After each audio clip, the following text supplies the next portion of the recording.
This episode of Legendary is brought to you by Hulu Plus. To start your free 2-week trial, just head on over to huluplus.com/gamebreaker. Gamebreaker TV.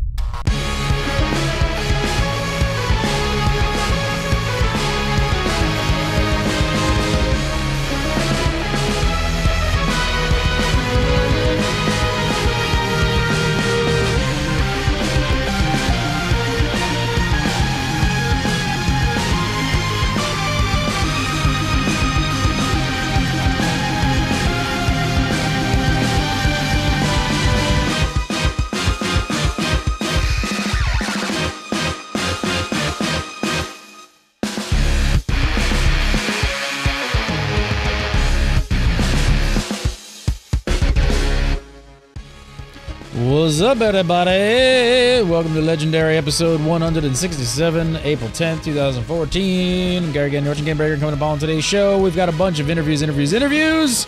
Not one, but two new models, and Blizzard announces a new show about motorcycles. Yep, it's true. All that and more for us from WoW Insider, Wowhead, Skilled Captain right here on Gamebreaker. It's Livy D. Grace. What's up, Liv? What's up? I'm good. How's it going? Good motors. I love motorcycles.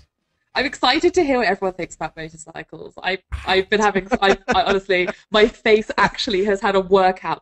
This part of my face is actually feeling buff from laughing so much today at people's tweets about this motorcycle thing. We're gonna talk about that. I know that was a moment of just like, what? Where did this come from?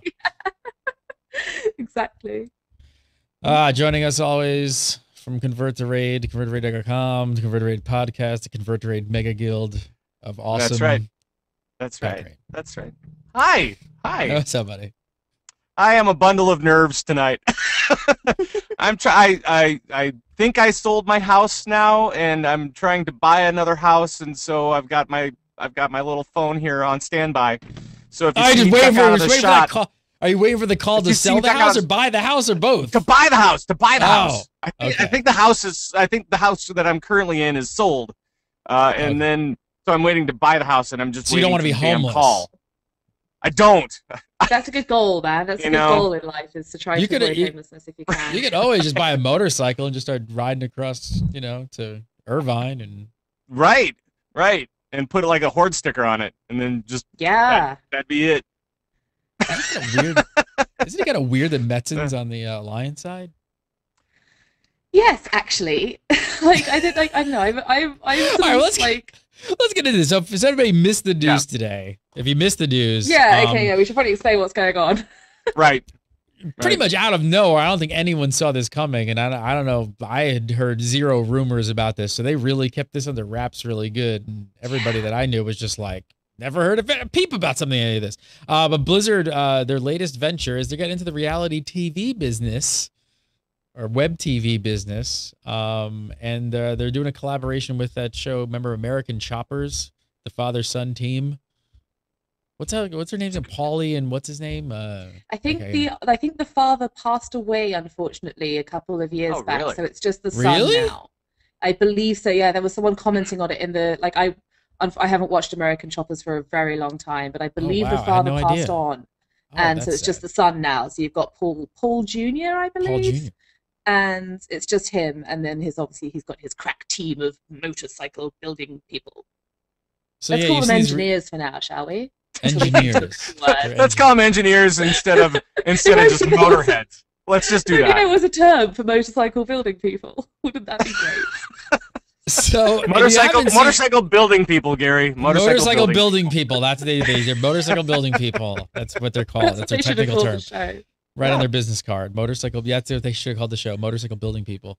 So if you haven't seen the show, American Choppers. Sorry, I take it all back. He's not dead. There are people telling me in chat room that he's not dead. I didn't think he was. I thought that there was just a big. My apologies. That was obviously incorrect. I should not place too much stock. But there's a big rift between them, as far as I think, between the father and son. I think that they don't. Which, see, that would have been a good show. See, they should have got the father-son to go on the Horde of the Alliance man, they should have put one of them to do the Alliance, one of them to do the Horde. That would have been a show if they would have put, got the father and son, who I guess don't talk to each other anymore. I don't know the whole story, but whatever. But anyway, if you haven't seen the show, maybe you live in another country or something, or you just hate TV like me. American Choppers is a show where they build like these custom crazy motorcycles, and somebody comes along, and so they're doing a show called Azeroth Choppers. It's going to be a web show. It's not going to be on TV. Well, how many episodes are they doing? Like 8, 10, something like that? They're already laid out. 8? Yeah, I think it's 8. If we go, I can double check this. Let's go. Yeah, there's already, what's the website? It's like azerothchoppers.com, I believe. I believe so, yeah. Yeah. Let's double check. So they're going to have, 2 sides. Yeah, azerothchoppers.com. 2 sides. You got the Alliance side and the Horde side. And they're going to battle out to who can, have like the cool, each team are going to design a chopper. And then players, the World of Warcraft players, are going to get to vote on which one they like best, and the winner goes into the game as a mount, and you can pretty much guarantee that either Metzen or what's his name, Samwise. Yes, I always forget his name. Will probably ride the winning chopper out at BlizzCon. That'll be my guess.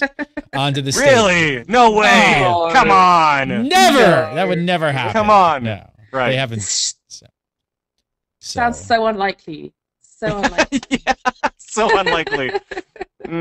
Yeah, that's never gonna happen. No, it's pretty cool though. I don't think anybody, no one was expecting it. What are your thoughts? No.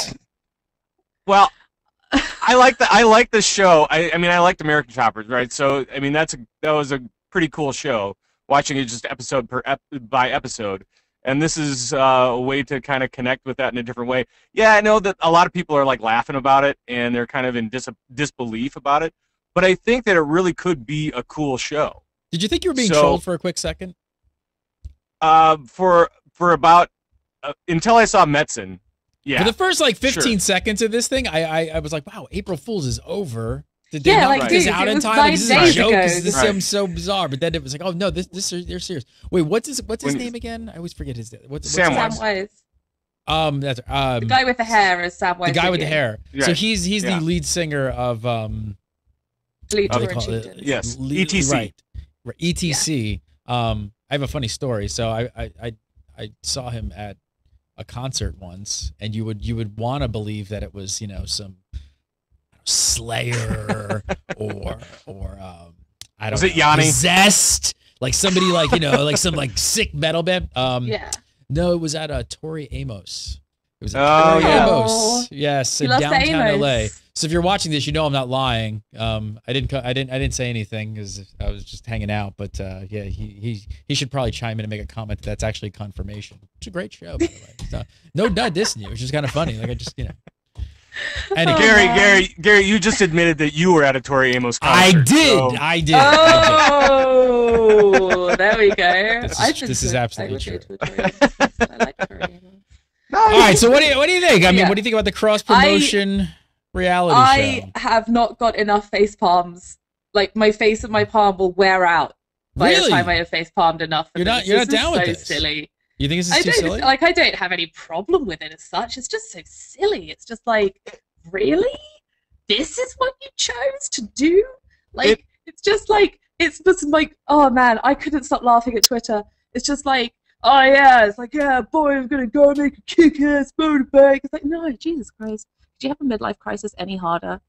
Like, seriously. It's just like... Well, but it is silly, right? I mean, this whole thing is silly, but that's part of what World of Warcraft is. It's kind of this silly, funny little thing that's over here, this game over here, that has its own little weird things. And, I mean, it has choppers in the damn game, so, I mean, at least there's something that kind of ties it, so it's not... It's just, I don't know. You know what I reckon? I reckon Chris Metzen and Samwise did it. Went out and had a beer, and they said, you know what I really like?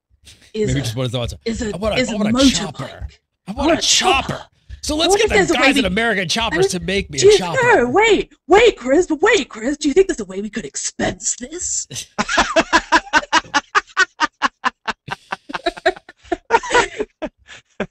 That might be right. that could be right.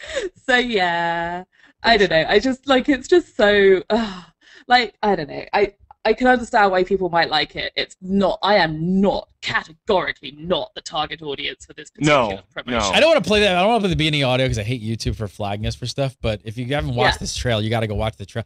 I'm still amused. Cool. I've watched it like 4 or 5 times, but I'm really amused by the intro of the trail. It's so serious. Like the phone call is like it's all so serious. It's like full on reality. Like they're not even sort of poking fun at it. Like later on, there's like the choppers jumping and stuff, and it's kind of goofy and ridiculous. Yeah. But this initial phone call, it's like this is a real reality show. We're taking this very seriously. Yeah, it's kind of ridiculous. Oh man, it's.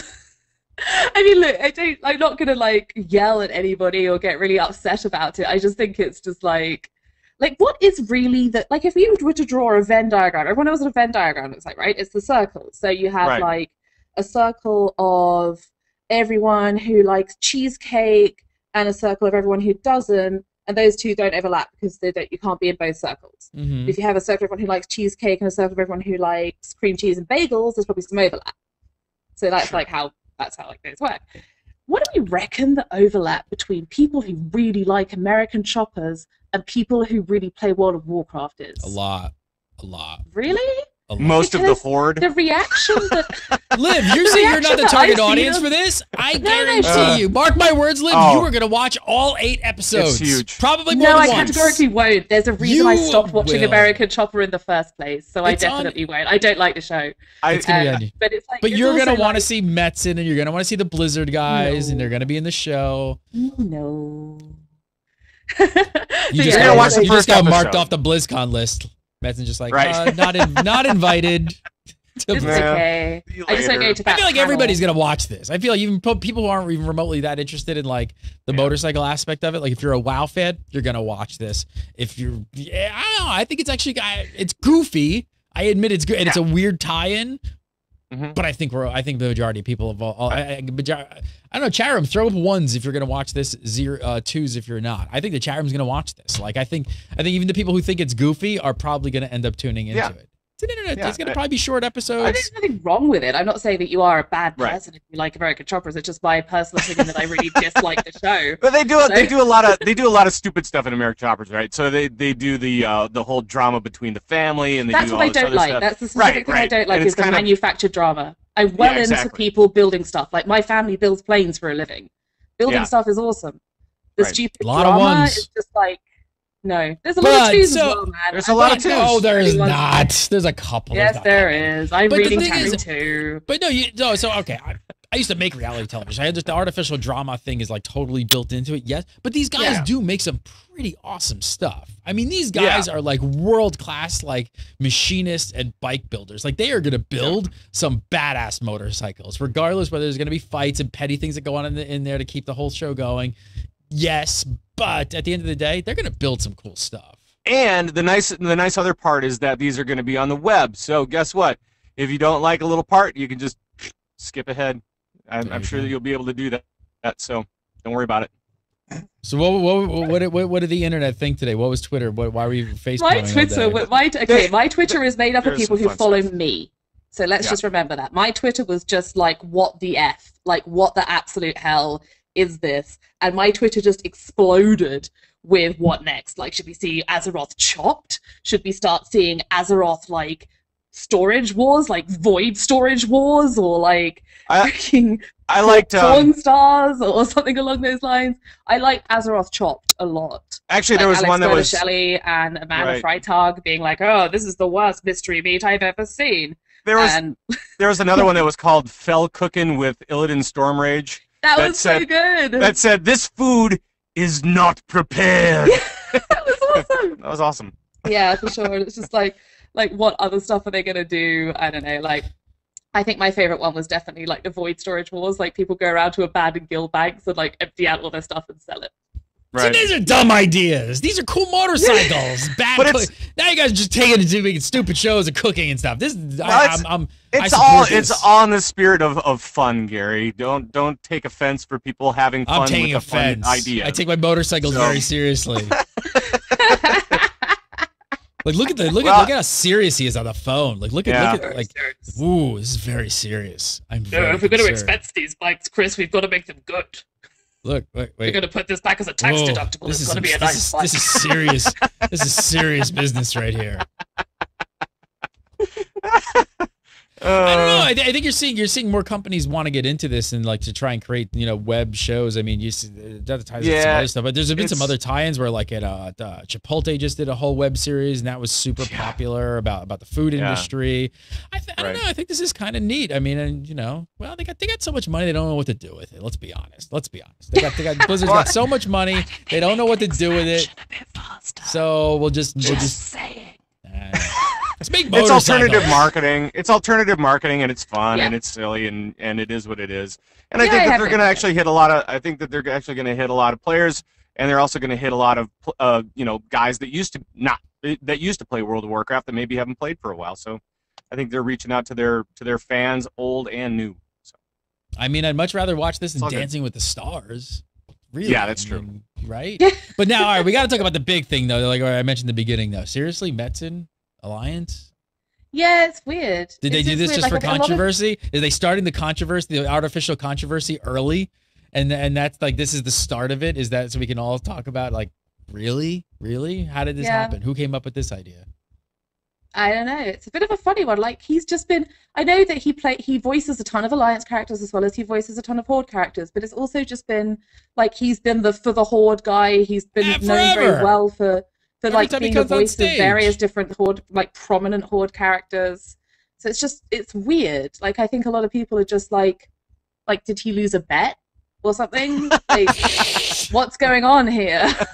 They did some rock, paper, scissors, and he lost. Yeah, exactly. I don't know. It's weird. And like a lot of people are commenting on it as well. Like he's sort of like he's not a real Alliance player. He doesn't actually even like the Alliance. He doesn't care about the Alliance, etc., etc. And like I can't really like he has never come across as someone who's particularly into the Alliance. To me, well, if you're the voice of Thrall, you're the voice of reason, right? So you can play either side. You're fine as long as you get the job done at the end, and that's the important thing, or something. I don't know how that works. It's the reality artificial controversy already. They're starting it early, just with the pick. That's what it is. Here's the thing. Does everybody really believe that they're going to give a mount to one faction and not the other? Do we really believe that's going to happen? No. They'll give it for 1 week, maybe 2 weeks, and then it'll be like, Ali gave you the other one because we love you guys so much. And everyone will be like, yay, we love you, Blizzard! It was such a close vote. Objective achieved, back of the net. It was such a close vote. They're going to call it a tie. Oh, that'd be lame. Right. Don't call it a tie. Well, don't call it a tie, but just say it was such a close vote that we're going to give both of these as mounts for in-game because actually 2 mounts, especially if they offer it up in the store, that could be a little bit more money in their pockets, right? So yeah, for sure. Like, well, but you know what they'll do? Like, for some people have said that they'll do, which is going to really freak people out if they actually do it, is they'll get the mount for free, which people have taken as meaning that the losing faction gets to buy their mount. They would never as in no, I don't think they'll do that. They're not going to be that stupid. That would be. Can you imagine the rage if they actually did that? Like, there's no way. There's no way. I can't believe it. Isn't it? It's. I don't know if it's sad or if we're already calling them out that it's a farce. Today was the trailer. We're just like your whole premise, your setup is just a farce. It's artificial, seriously, drama, and you're gonna give it to both factions. Stop lying. Yeah, exactly. You make us sound motorbikes for everybody. You make us sound tainted, Gary. Like we've been just through this experience too many times, and we're just so pessimistic about what their intent is, and you're probably right. You are totally right. You are. We've been down this American Chopper television show before Blizzard. Oh, yeah. We've seen this a million times coming. You're not fooling anybody. Right. Get over yourselves. I don't know. I like the idea. I think it's cool. Me too. I like it too. I laughed at it. I thought it was a troll at first. I just didn't believe it, and then the more I watched I laughed at it. I realized, like, wow, this is completely serious. This is no joke. They're really making a show. And then saw the website and saw the episodes at the bottom. And I was like, this is a real thing. It's really gonna happen. Yeah. When's the first episode air? April 17th, the day before my birthday. There you go. Oh, happy birthday! There you go. They don't know when. Episode 8's gonna happen though. They have no idea. No, we could start predicting BlizzCon dates based on this. Based on this time frame, we can start predicting BlizzCon dates. There you go. So the 5th, 29/5, 29th of May. The American date format just messes with my brain. Yes, that would be the episode 7 is May 29th. That is the last and episode. And then they've got to build the bike. Oh no, that's going to happen through the entire show. You will see the last. No, in the episode. game. Sorry, they've got to put the bike. They've got to build the bike in the game. Yeah. And then they're going to introduce it at BlizzCon. Because they have no idea. That'll be the final episode. Makes sense. Final episodes at BlizzCon 7 days after that. Is that possible? No. No, true. definitely not possible. No. It's definitely not. Exactly. Matt, they pushed the last episode out a year, maybe. That might be possible. Well, I mean, like, the last patch of the expansion's been going on a fair while. Maybe it's a format they want to follow. Oh, let's hope not.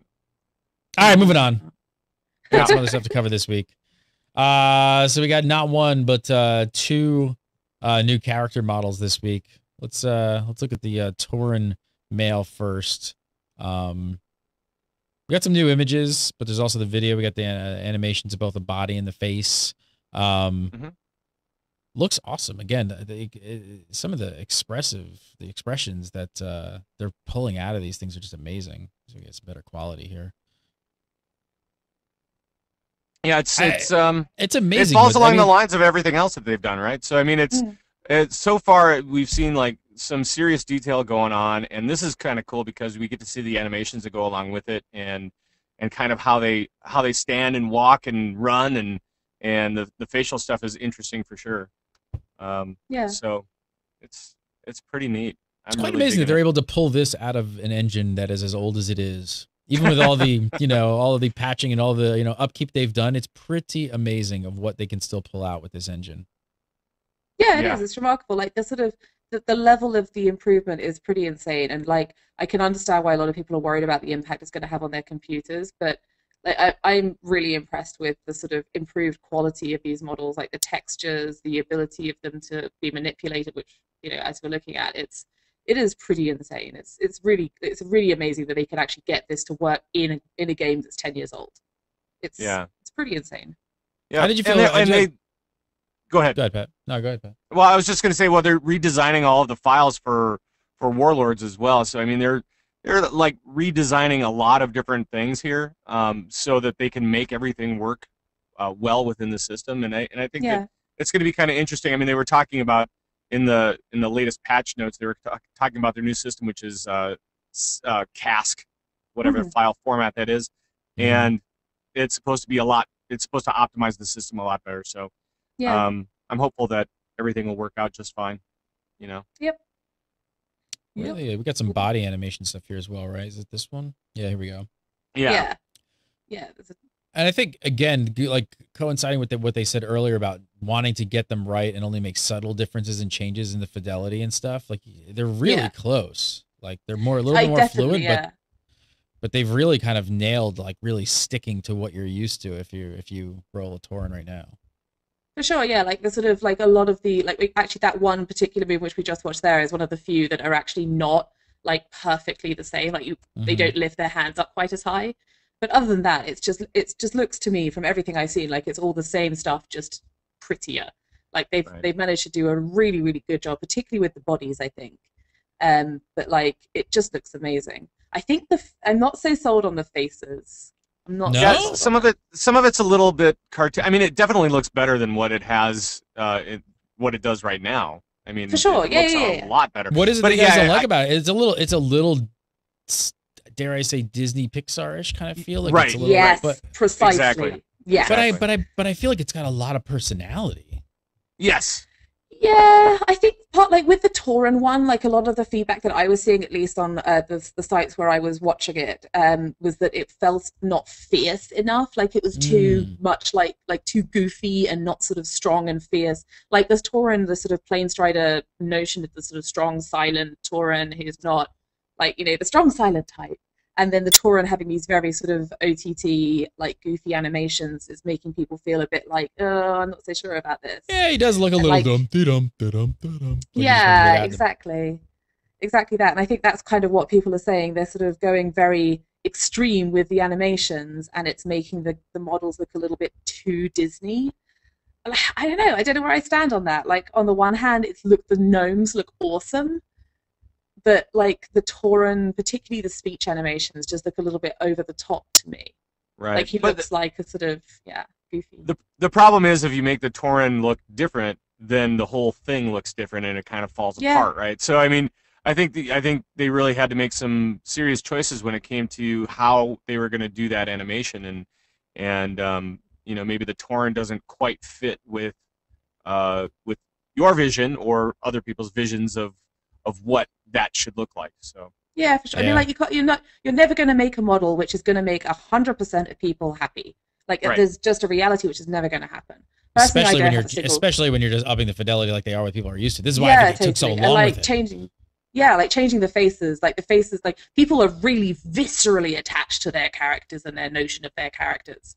And like, that is something which people take very personally, and it's like their idea of it is really important. But the animations, like, you can see how good they are. You can see how much they're improved. You can see how much better they look. But not everyone is going to like the new faces, and not everyone is going to like every aspect of them. There's always going to be something that people complain about. The best part, shut up, people! They look great. Right, exactly. The best part for me is the hands. I think that those are that is so cool what they've done. I mean, the expressiveness of the hands, you know, compared to what it is now, and along with everything else, I mean, it just totally sells the package for me. So I'm actually pretty thrilled with the Tauren overall. I'm good with it. Yeah, I think they're doing a really good job with everything that we've seen so far. Yeah. Now, what do you guys think of this? There's also the female night elf. That data miners had found, but it's completely scrapped. Apparently so, yeah. So this is a really funny one. Like, with the exception of the, obviously, like, most of the time the night elves, I don't know if is there a bald haircut for a female night elf? I don't think there is. I don't think so. I don't think so, but I mean, they do look a little funky without the hair. But I actually, I was looking at this model thinking, I like it. Like, it looks good. Like, I like that she's sort of muscular. The face looks fine.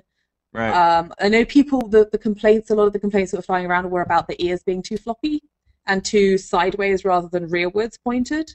And it's like, okay, that's a perfectly valid criticism. But I think it's obviously a very unfinished, very rough model, and I think that it's very hard to make any real assertions based on this. That's what I thought when I saw these, that they look very early. They like, you could almost confuse this for like calling almost like Gen 1 style character models. Like, it doesn't look like there's enough of a fidelity jump to me. Like, that looks like it could have been like vanilla WoW, basically. Even though it's not. It just looks like it doesn't look that new. Even the expressions and stuff, they're okay, but they're just not. It just doesn't seem like it's enough of a bump up. Yeah, exactly, and that's what they said. This was a very, very, very early version, and this is definitely not the model. Like, they scrapped it and started again. Right. So, like. But this does go to show, I mean, that it's not an easy process for these guys. They're really trying to capture what we know and love about the game, and if it doesn't work out, at least they're willing to just say, you know what, let's try it again. Let's try a different path, because obviously this isn't working, and we'll make it work. And so, I mean, it's not easy, and that's not the finished product. That's the important thing to remember. So this week we also got the one everybody was waiting for, the big April Fool's joke. But we actually got the real female Draenei models. A lot less detailed than the male Tauren. Bit more. These are still a work in progress, obviously, correct? Yeah, absolutely. Yeah, like the one of the things that they were talking about is how she hasn't been posed yet. So the sort of, you can see the sort of, I think they call it a T form, which is the unposed, like that arms out to the side pose, which is what they use when they're working on the model still, as opposed to, you can see the old model that's actually in their correct posture to the left there. And so it's sort of like, they felt like she might look a bit weird, and it was important that people were obviously clear that it's very much a work in progress. Do you guys think that they rushed these out because of the sort of the April Fool's backlash that they got from people? I think there might have been a little bit of that, yeah. I would bet that they damn well did, because that hit like a like a brick. I mean, it was just the outrage from that whole April Fool's Day thing was not good. There was no way that it could have landed anything other than sideways for them. That was the best that they could hope for with that joke. Yeah, it was a really ill-advised joke. Like, I don't know quite where they were going with that. Like, what did they think that people were going to be like, oh, it's hilarious, I love this. And, like, a few people were, but a lot of people just, like, give us the actual Draenei. And it was particularly that he teased it, like, 3 times over the previous 2 weeks. Right. And then it's just, like, this joke thing. So I think a lot of people were really annoyed, so this came out a little bit quicker and maybe a little bit less finished because of that. Yeah. But I think it looks great. Yeah, so what's your take on the female Draenei, then? What's your guys' take on this one? It looks good. It looks solid. I mean, it looks like an update to the heart of the character, right? So, it really does kind of have that same familiar feel, but it's much better fidelity and much better shading and a lot better definition of all the like the legs and the feet and everything like that. So it's sort of interesting it's sort of interesting when they get it right. We have almost nothing to say. Yeah, exactly. I know. They just literally like when they get it right, we're just sort of like we don't really have a whole lot to say because it just works. You're just like, yes, that's it. And then when they don't work, you're just like, wow, this looks a little goofy and this doesn't look right and there's something about it I can't. Yeah. But when they get it, you're just like, oh yeah, that's okay. For sure. Like it's like there's not much difference, but honestly, I think that there doesn't need to be. Like people like the female Draenei already. She's pretty, and I think we're gonna obviously this is a completely unposed face, and we have no idea what the animations are gonna be like. Maybe it'll still have this like Disney Pixar look to it that people are starting to worry about now, and maybe there'll be a backlash then. But to me, right now, I think she looks awesome. I like Draenei lady as well. Yep. So what do you guys think? What's your take on some people are saying that they like the whole unposed version actually because their spine is less curved. Yeah, I can see that. Like it looks a little uncomfortable the way she's standing on the left-hand side one. It looks a little bit uncomfortable to me. I can totally see that. But on the other hand, she's an alien goat lady. So I don't know that like a natural human spinal curve is necessarily a problem here. You know what? You're right. I never really thought about that. But being an alien goat lady is probably one of the big reasons why they can do whatever the hell they want. It's probably still going to look good, Yeah. It's like, oh, it's an unrealistic spinal curve. It's like, well, yes, there are dragons in this game. If we're going to talk realism here, we might want to start with a bigger target. Right. Like flying carpets that actually fly. Talking cows. Pandas that aren't eating the cows they're next to. Or like pandas eat bamboo, but whatever. Don't tell me this isn't real. Shape-shifting things. Shape-shifting cats that turn into bears. Right. How far off, if you had to guess though, like I know it's kind of a hard thing to answer, but do you think these are very far off in the final versions? I think these are probably pretty close. Yeah, they look pretty close. I mean, it's not, obviously they have other stages to go to with posing and with animation and all that kind of stuff. But I mean, just the basic, like the skin model of everything what's going on, it looks pretty good. So yeah, I don't know. I mean, like I feel like the bulk of the work is actually in the animation and the gear and the redoing of that. Like, I don't think that I don't know. I mean, who am I to say this? What do I know about this stuff? But I feel like if you've got a picture like that, there's still, if that's all they've got, there's still a lot of work to be done. Like every single animation in the game, like redoing that for every single class and race, it's a lot of work. It's a lot of work. So I don't know. I don't think we should really be making any predictions on where they are with these. Like I kind of feel they already that said, in between while they're riding their choppers. They're just hitting the road. Yeah, like touring around America on their choppers, drawing some Draenei ladies. Toys trip. Pretty standard. The other thing you notice here is they all seem to be one face. Have they said anything or made any sort of comment on? I mean, I assume there's going to be more. Yeah, I think they did actually say something. I want to say it was probably a couple of months back about one face for other models that have sprouted up, and they've said, yeah. We're working on other faces. We're just giving you one face because this is what is easiest for us to concentrate on the main. Yeah. Well, do you think they're actually literally going to be different faces, or do you think they'll be more like the pandas and just sort of have like some different skin tones? I think it'll be. I mean, for the Draenei, it's usually both, right? So I think we'll see both. Yeah, I don't know. Like, I think I can understand people's concern because a lot of the stuff that's coming out of both out of data mining, excuse me, and out of the actual art crafts themselves is very one face, and people are worried that their model is going to be turned into, like you said, like the Pandaren, where it's all one actual rigged face shape, just with the different, like the fur patches on the eyes and that sort of stuff. And people are understandably worried that's what's going to happen here.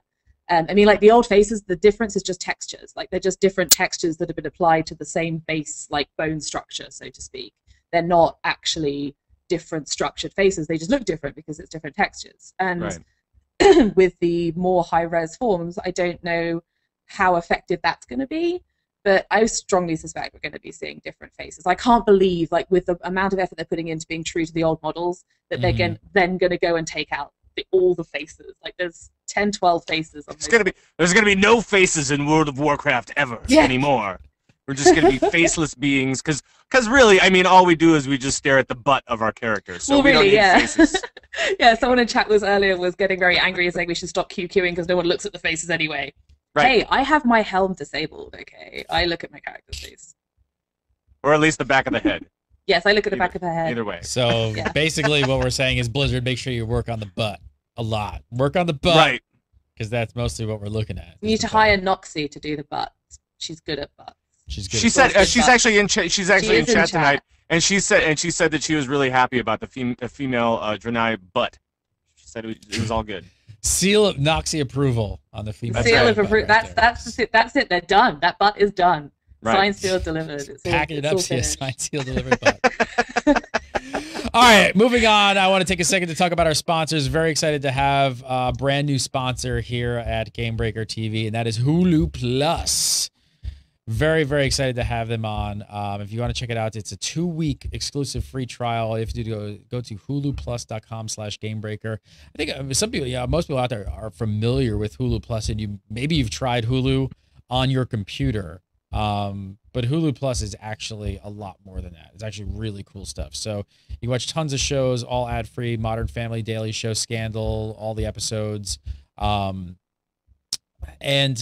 I use it with my Apple TV, my PlayStation, my PS3, my PS4. So it works with all kinds of devices. It works with like smart TV. It works with Roku. It works for Apple TV, Xbox, like everything. There's apps for all that stuff. So you can even this is awesome. You can even watch on your iPhone or your iPad, which is great. You get all kinds of original shows. And we have an exclusive deal right now just for Gamebreaker people by going to huluplus.com/Gamebreaker. You get a 2-week free trial. Check it out, absolutely free. And then after that, it's only like $7.99 a month. You get all these shows anywhere, anytime, on any device you got there. And I don't know, it's like what, $0.25 a day? It's great. I love it. Love it, love it, love it. Check it out. Just go over to huluplus.com/Gamebreaker. Get your 2 weeks access absolutely free. That's an entire week longer than they're offering everyone else. So this is for Gamebreaker peeps. You get an extra week just by going to that URL and signing up at that URL. So get it today. Check it out. Streaming TV now with Hulu Plus. Very excited to have them on as a new sponsor to Gamebreaker. All right, so we got a ton of other interviews going on this week. Tons of interviews. Yes. I think both Olivia and Pat sat down with a technical game designer. God damn, I don't have the song, but it's a good song. Hang on, I'll get the song. You gotta get the song. Yeah. You gotta get the song. Doing the search on the fly. There we go. Can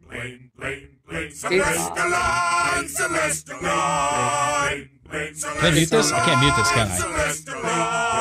Can I get a mute button on this website? No? Oh, no. The website? Oh, you went to the wrong place. BlameCelestalon.com.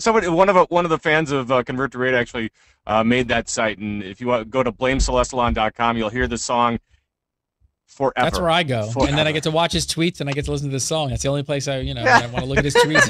It's awesome. Where else? It's awesome. That's fantastic. But you guys both talked to him. Who knew the amount of knowledge the Celestion holds. He is a smart fish, Gary. He is a smart fish. Oh I caught I caught most of the Convert to Raid show, and as soon as I started listening to the man speak, I was just like, oh my god, this guy speaks. He knows things. Zarheim, on the other hand, I don't even know why you had him on your show. I mean, talk about dead weight, just giving, towing the company line, non-answers about. You ask him one important thing about BlizzCon, and he comes up with some canned response. He came up a little short on BlizzCon. He did. He came up a little short. I would really like to tell you that BlizzCon is going to be happening this year, but I can't tell you that BlizzCon is happening. But I can't tell you that. But I can't tell you that BlizzCon 2014 is a thing. I can't tell you that BlizzCon 2014 is a thing. Yeah, all right, who wants to start? Like, there's a thing that we'd really love to do. We really like BlizzCon. Thanks, bro. All right, but both of you guys talked to Celestion. Nobody's talked to Zarheim. But what was like the most interesting? I'll start with you, Liv. I mean, like, what was the most interesting thing? I don't know, out of whoever wants to start, out of both of your interviews. I was like, I feel like the most interesting thing I found from my interview with him was the clarification on where they're going with tanking and healing. Like, there's a ton of people worry, particularly on the healing side, and just to sort of get some more information on that was really, really useful. Like, just to have someone who's high end at Blizzard and who's really instrumental in class design saying, no, we are not going to be making Cataclysm healing be a thing again. And that was a really, like, sort of, for a lot of people. So I think that was really good. And just like, I mean, we weren't, I know I had a lot less time with him than Pat did, so we didn't really get into the sort of extreme detail stuff. But yeah, a lot of the higher end philosophy stuff was really interesting to me. Yeah, me too. And it was definitely the healing side kind of made sense to talk about that, because I mean they had the whole blog about it and it kind of confused some people. So it was nice to hear about that. But also, one of the cool things that we came away with in our interview was the philosophy of everybody that does a role, whatever your role is, that's what you're there to do. I mean, Mr. Pandaria has kind of blurred the lines a little bit in what you're supposed to be doing within a raid, because we have DPS that are healing, we have tanks that are trying to help out everybody else, and it's kind of confusing and messy. And I think now that they're doing this whole big cleanup, they're able to say, okay, guess what? If you're a tank, why don't you tank? And if you're a healer, why don't you heal? And if you're a DPS, why don't you kill the boss? Please. Yeah, I thought that was a really interesting thing as well. Like, that's definitely something that came up with when we were, both of us talked to him, and that's something that came up really heavily in both of our interviews and the other one.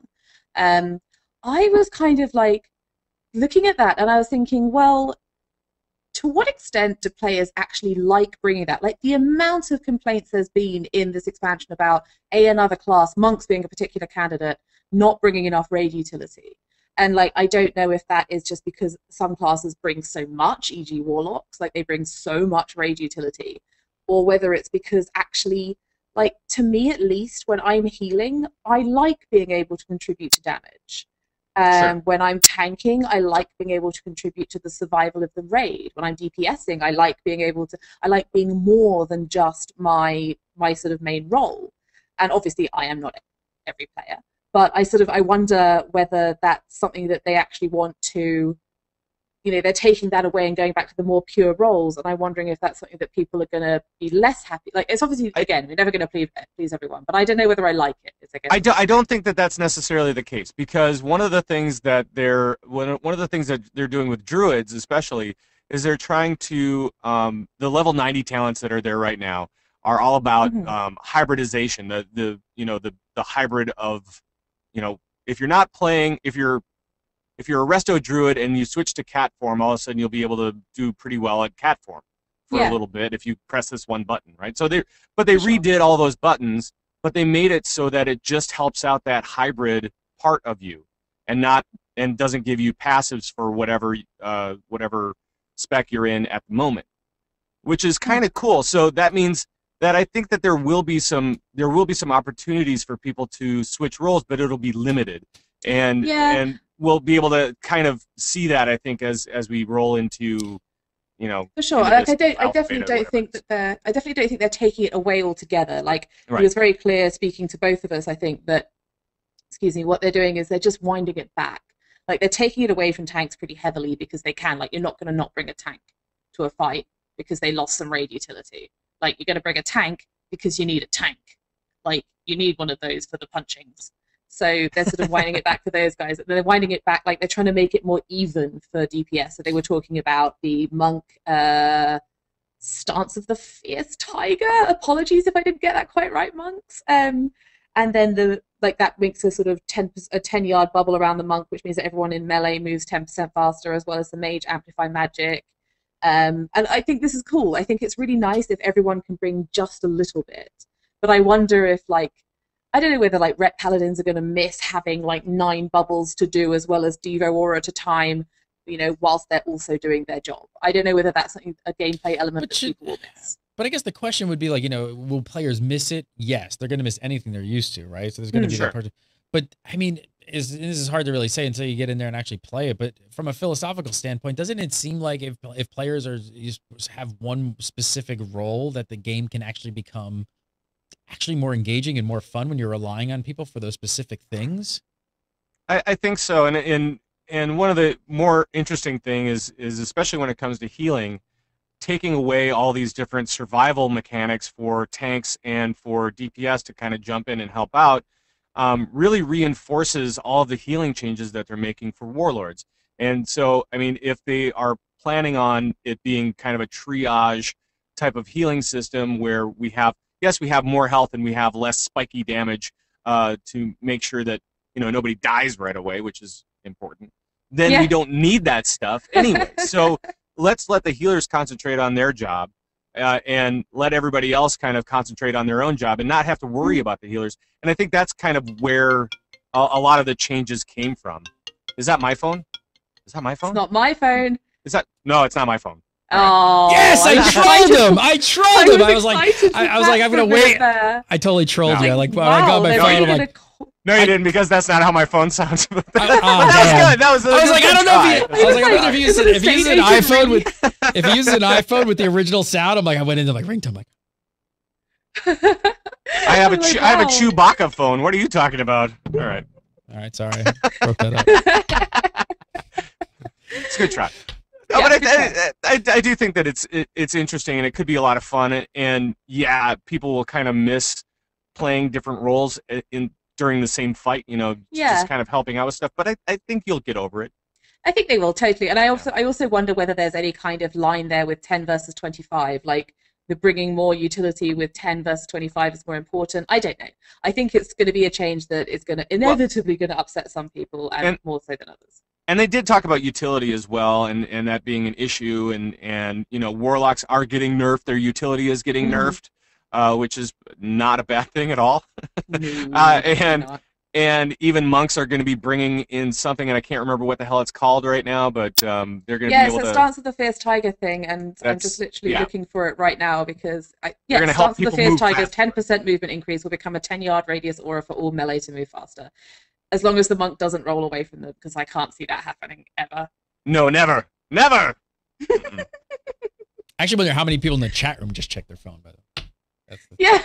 Troll. Throw one up if you checked your phone. I want to know. Tell me, what was your takeaway? What was both of your takeaways on Garrisons?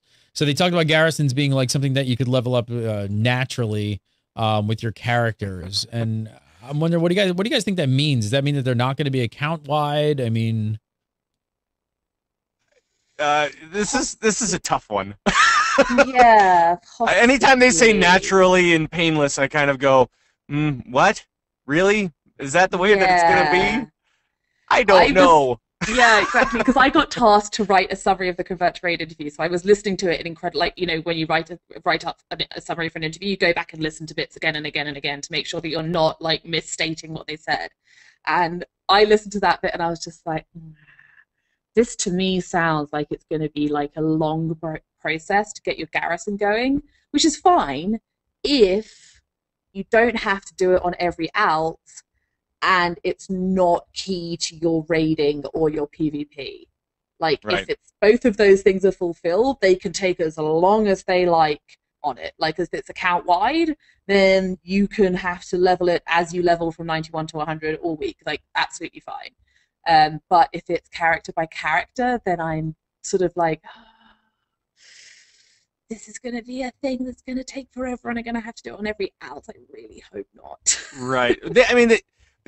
You know, Celestalon did talk about how this was going to be something. This wasn't going to be your 5.0 dailies or anything like that. Yeah. This was going to be something where you were going to be able to, of course, where you're going to have to, where it'll kind of run in the background of everything that you're already doing. That's kind of what the idea was, and I hope that they can live up to it, because I really hope so too. Like a big concern I have, particularly again from listening to your interview, Pat, was that like where they're saying, oh yeah, you'll enter it, you'll go into Draenor, and you'll just start naturally doing that.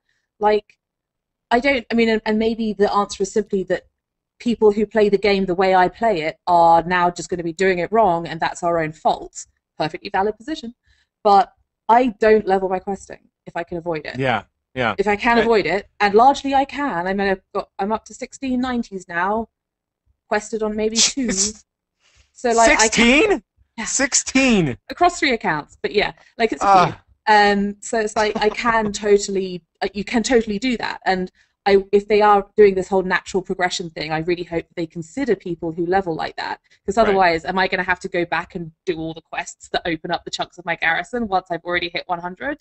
Because like, okay, I maybe not liking questing is a problem for an MMORPG, but I don't, and I've played this game for 8 years now like that, and I love it. So let me say how I want to, you guys. I don't know what the answer is. That like, do they take that type of player into consideration? Like, how much of the population plays like that? I don't know.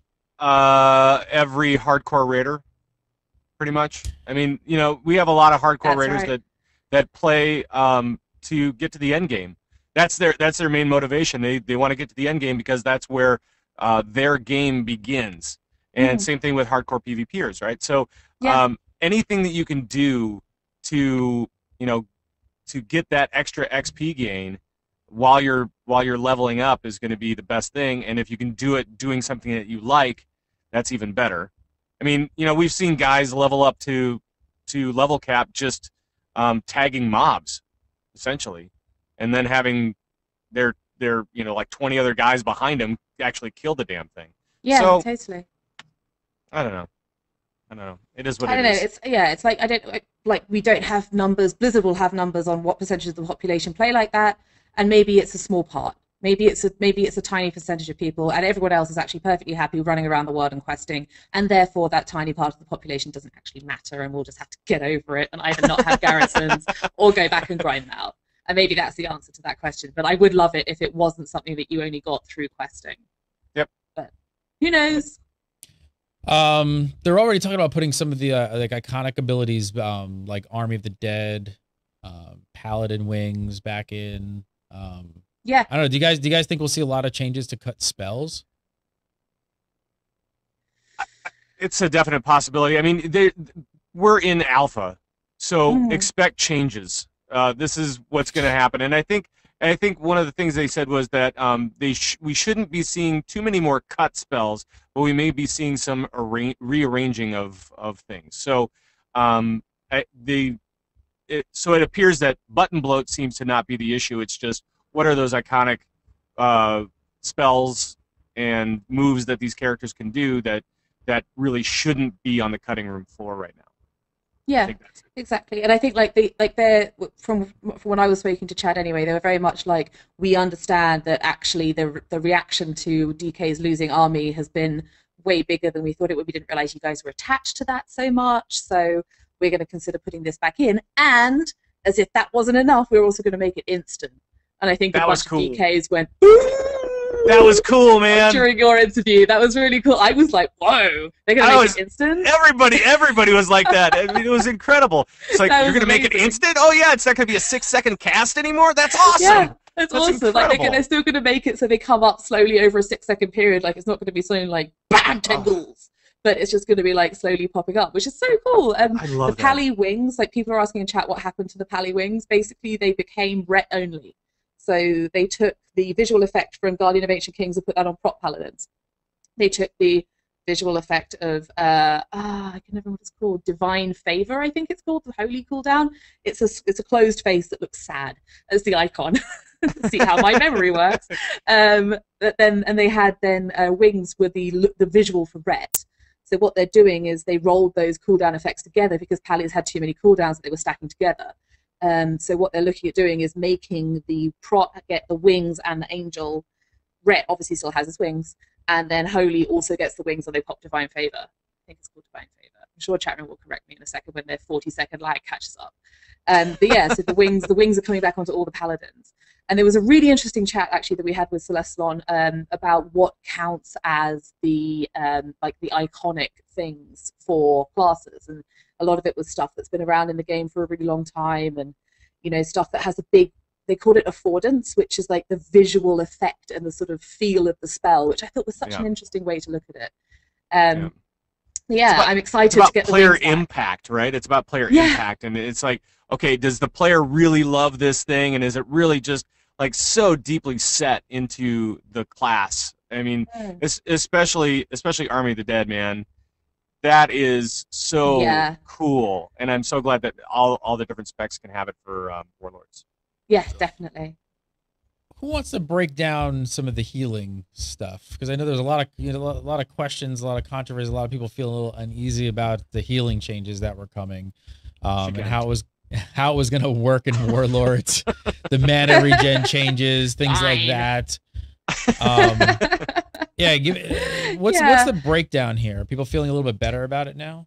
Yeah, I think so. I think these sort of interviews allayed a lot of the fears. Like what he was definitely saying to me was that where they were saying that they're talking about cataclysm healing, they're talking about the good bits. And in before, a bunch of people in chat say, well, what were the good bits of cataclysm healing? And it's like, well, in cataclysm, you had to really think about who you were healing. Like your overhealing mattered in cataclysm because your mana was under such pressure. But what he said, which I thought was really important, was they want mana to matter, but for that not to mean that you're just all the time. Like if you're constantly out of mana, it's a bad thing. Like that's a bad thing, and that's not what they want to see from these changes. So they're not looking to make that happen, which I think is what people are still very sort of, I'll believe it when I see it, which is an understandable reaction. People have been burned by this before, so it's a case of calm down. But yeah, there's the fact of overhealing being a thing that matters, removal of several smart heals, and he actually said that base mana regen will be like if you had started mists in Throne of Thundergear. Like your naked mana regen as a naked healer will be as if you were wearing Throne of Thundergear at the start of Mists. So your mana regen base is going to be very high, which means that gear is going to affect it less. So say your mana regen starts the expansion here. It's only going to go to here through the expansion instead of what we have at the moment, which is more like this. Right. It's pretty extreme. Yeah, it's a pretty extreme shift. So what happens then is you have less useful choices at the end of the expansion. People just spam multiple healing spells because why wouldn't you? You've got so much spirit, you don't even know what to do with it. And they're looking to change that. They're looking to make your heal selection an intelligent choice again, rather than just whack-a-mole with health bars. So the mana target for the mana cost for multi-target healing will mean that it is only more efficient to cast multi-target heal in many situations. Obviously, is a generalization, but round 2.5 players injured. So somewhere between 2 and 3 players, that's about the right time to cast multi-targets. Otherwise, you should be single-target healing. And a lot of the smart heals are being cut down, so it's a lot more intelligent. It's a lot more less overhealing, a lot more intelligent use of healing, and a bunch of people who are not going to be sitting at 100% health, but also, as Pat mentioned earlier, the absence of burst damage, which means that doesn't mean they're just about to die. Right. 50% health is a manageable level to maintain people at. And frankly, I'm excited. I'm excited about it. I like the intelligent healing. Well, I like that. This is so cool because right now what we have is the button mashing of Mists of Pandaria, which just means that any healer, you could pick 2 or 3 spells basically and just repeat them over and over and over again at just at your whim. And everybody will be topped off and be fine, especially in today's gear. It seems like there's just you don't have to worry about it at all, and it's kind of ridiculous. And so I'm kind of looking forward to actually having to think as a healer. So that's and for good. people to care about overhealing, like to me, that's a huge deal. And making mana actually something that you have to manage actively, particularly in PvP, I'm really excited about that too. Yep. What do you guys think about? How do you feel about? They talked about a lot about casting and moving around. Players are gonna have to focus more on spells that they can cast while they're actually in movement. What do you think about this? I mean, it sounds like it's gonna make a lot more frantic and a lot more maybe exciting.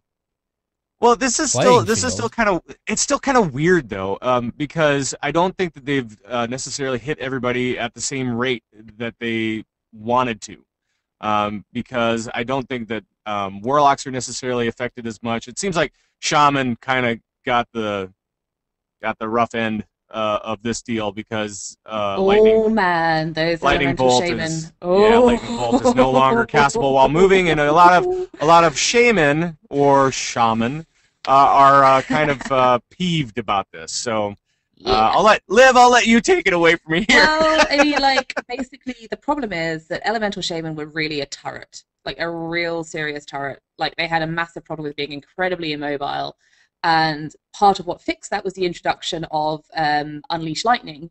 I believe it was in, I don't remember exactly, it was midway through Kata that it came in as a glyph, and then became baseline baked in. I don't remember exactly when it was in Kata, but anyway. I think it was 4-2. 4-2, that would make sense that would make sense. Yes, yeah, exactly right. But anyway, so what they've done is they've taken it away.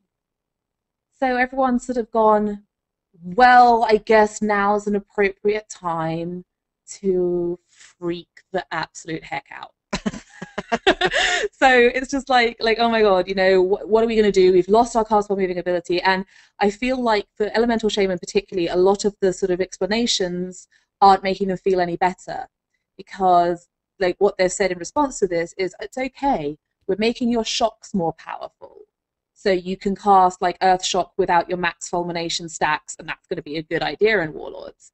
But it's like, we've had Earth Shock and Flame Shock and Frost Shock. Frost Shock's going on to a separate cooldown from the other two shocks, but we've had those three spells all along, and it didn't make our turret, like elemental shaman turretness, any better before they introduced it, so why should it be any different now? And like, I'm kind of playing devil's advocate here, because Right. I do trust them that they are keeping an eye on it, and they will fix it if it's just too bad. Like, if it's just too problematic, they'll put it back in.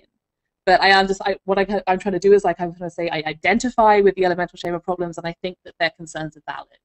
Or actually, I would actually rather have them break the other classes evenly. So if we're gonna break classes, let's just do it. Let's break them, and let's just say, you know what? Guess what? Maybe we'll give warlocks some instants to kind of make up for not being able to cast while moving. Maybe some little things here and there, or whatever. For sure, hunters, just quietly. Hunters. Hunters who can execute their entire rotation on the move. Well, I mean, if you just nerf their overall performance if they're on the move. Yeah, well, I mean, maybe. you can do different things, like give them bonuses for standing still, which I think they have done. Yeah, they've done that for marks, I know, with like Yeah. things like the sort of carefully aimed shot and that type of stuff. And I think that's really good. I mean, it's just kind of looking at the other way around. So if you stand still, you'd get better stuff. And I mean, one thing that Chad said to me, and I again, elemental shaman, I feel you on this. I don't think it answers your queries completely.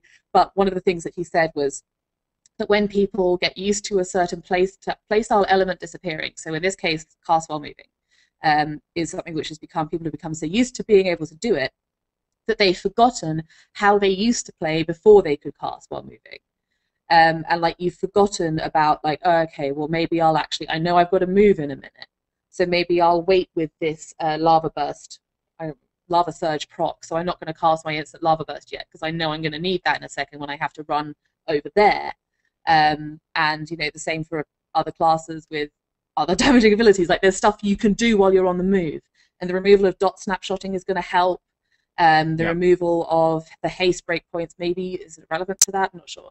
Actually, I was saying that, and it can be for wrong. dots and stuff like that. Yeah, maybe.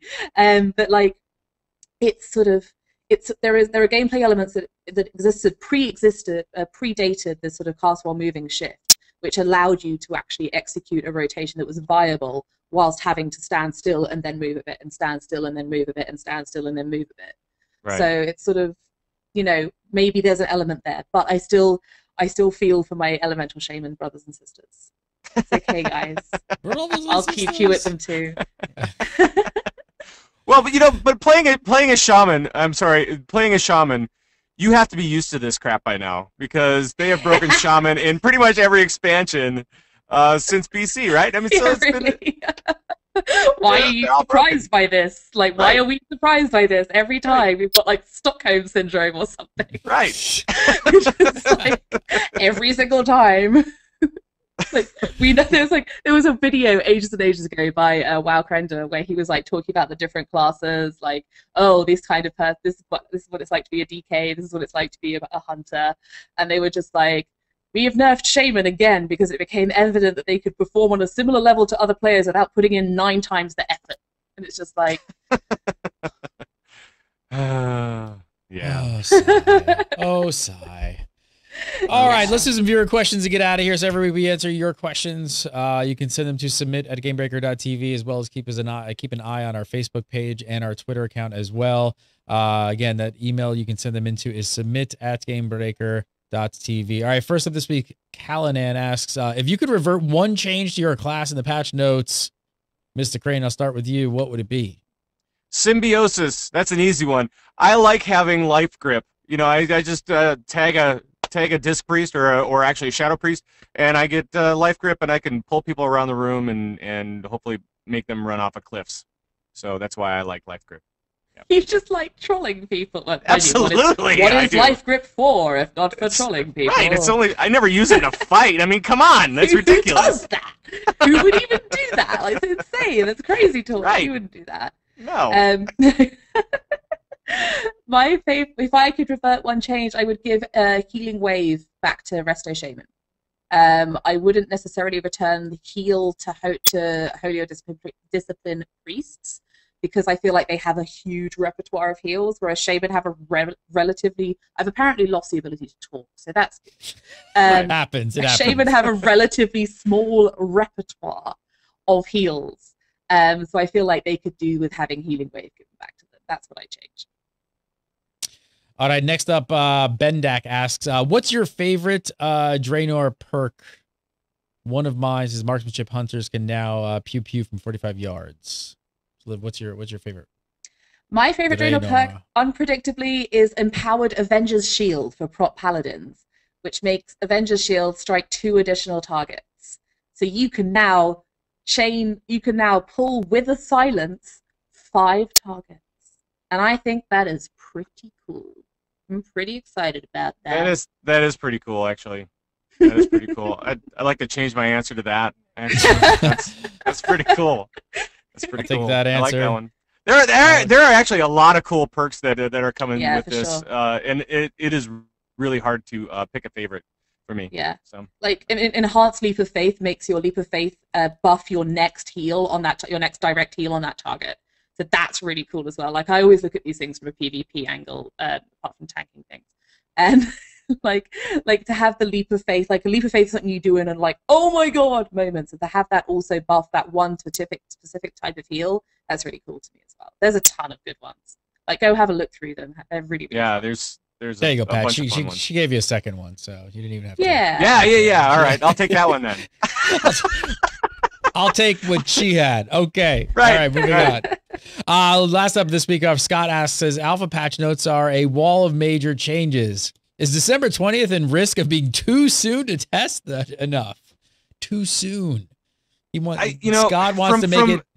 Scott wants to push it out farther out. Liv, make sure.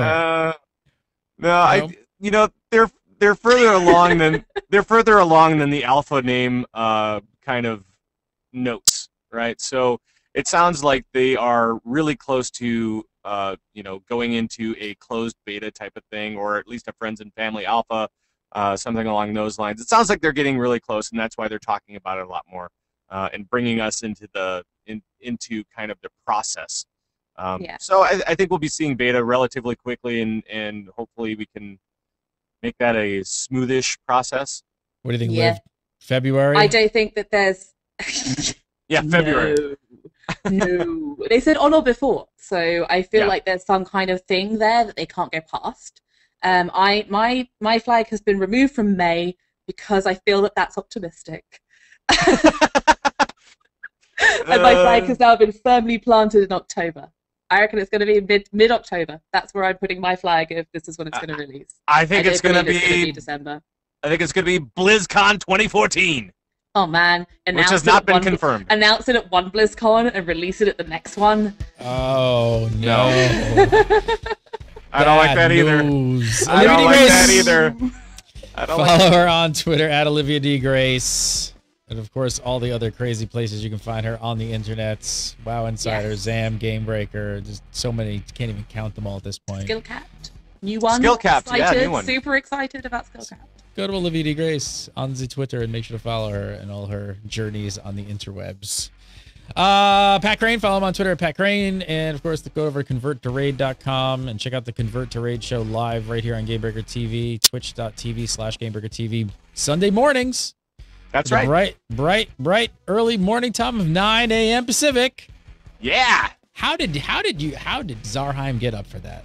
I have no idea. He sounded like he was he actually stayed up all night. That's what he said. Makes more sense. He stayed up all night. So. That makes more sense because I was like, "There's no way he's gonna." And he was a zombie. Man, yeah. It's beautiful.